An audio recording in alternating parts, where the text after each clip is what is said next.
We want information. Information. Information. You won't get it. You are number 6. I am not a number. I am a free man.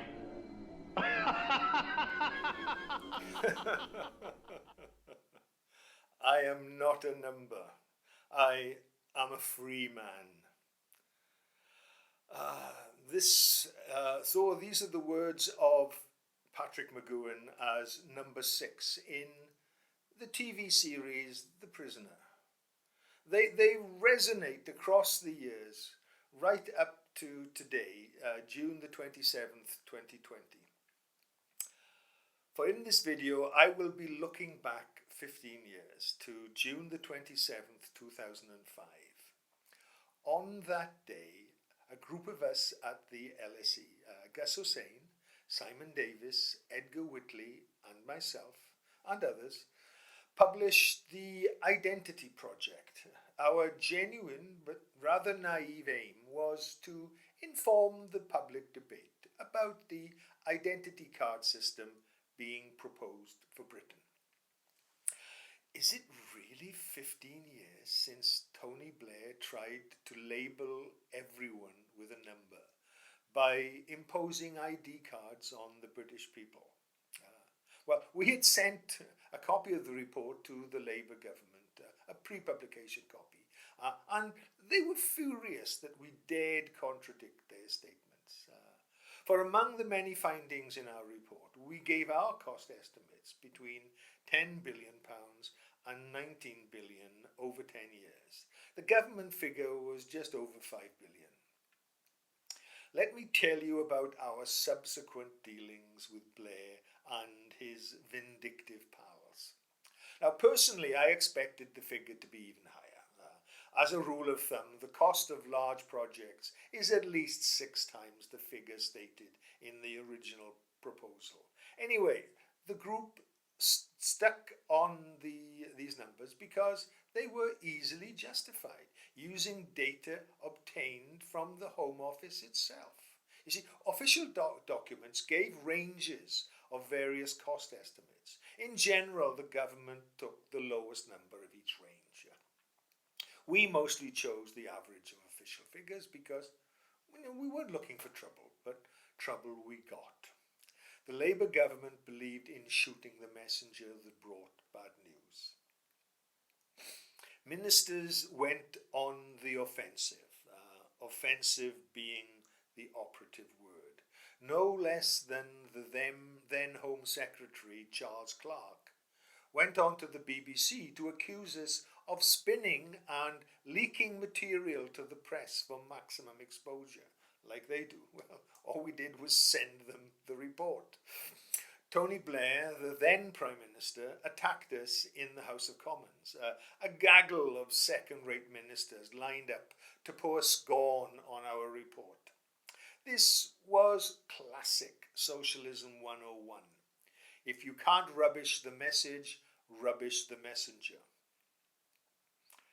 They said our figures were simply mad, government figures, and we were technologically inept.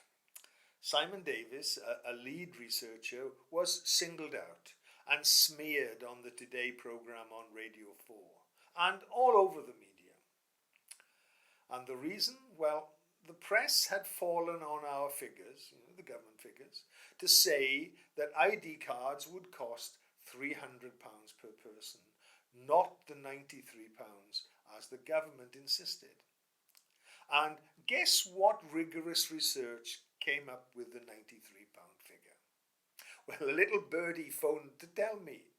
When you stand up to bully boy politicians, you'd be amazed how many little birdies come out of the woodwork and get in touch to dish the dirt. I was told that they got the figure from a focus group. Apparently, £93 was the largest amount that the market would stand. The government then simply adjusted their figures to fit. Anyway, it was all good knockabout stuff. Prior to the first Commons vote, that's June the 29th, 2005, the LSE director, Sir Howard Davis, was even telephoned by a civil servant and asked to pressurise us into withholding our report until after the vote. But during his time at the LSE, Sir Howard, an ex-civil servant, had gone native. He came up trumps. In a letter to the Times, he supported the report and publicly rebuked both the Prime Minister and Home Secretary. We were given the LSE governor's total backing. They had actually read our report, which our critics obviously hadn't. If I say so myself, it was a balanced piece of academic work. Thankfully, the LSE wasn't intimidated by bully boys. How many other British universities could say the same? Anyway, the government needn't have worried.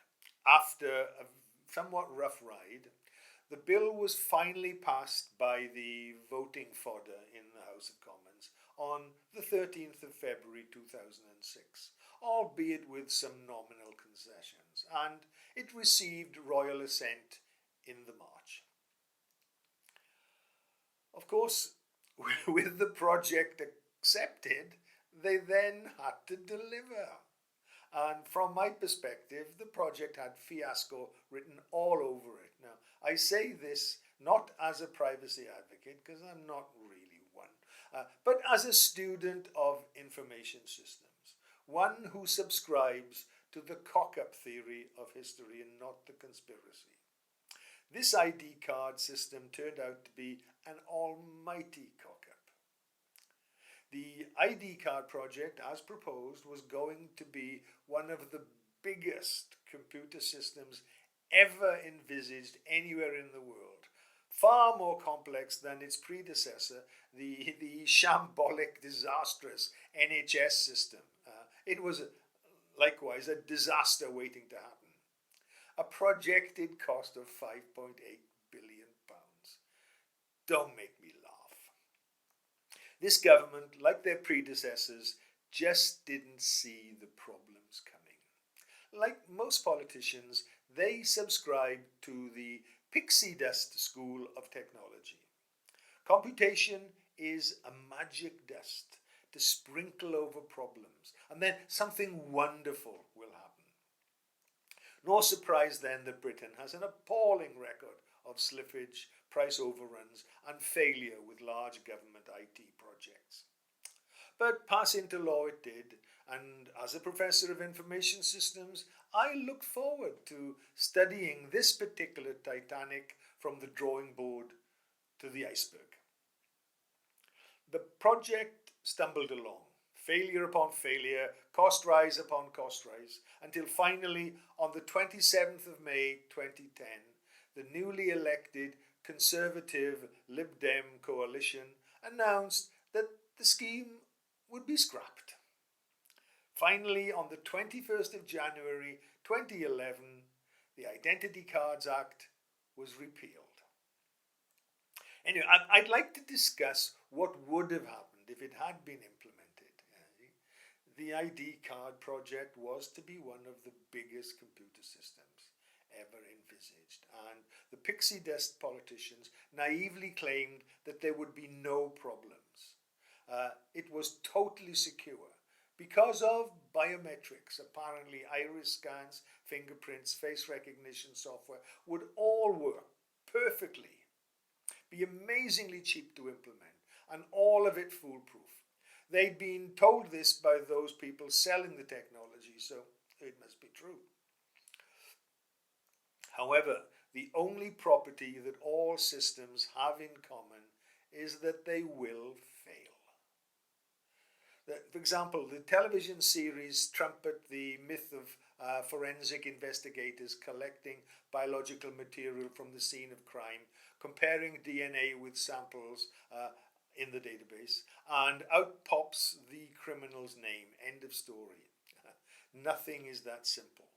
Felons will vacuum up DNA from football crowds, collect fag ends, hospital detritus, hair from hairdressers, and randomly scatter samples when perpetrating crimes. You see, all databases throw up false positives where innocents are identified as guilty. Granted, the percentage of errors is small, but when a person's very existence can be brought into question, each error is one error too many. Error rates may be a few percent, but in a database of 60 million entries, that is still a lot of people.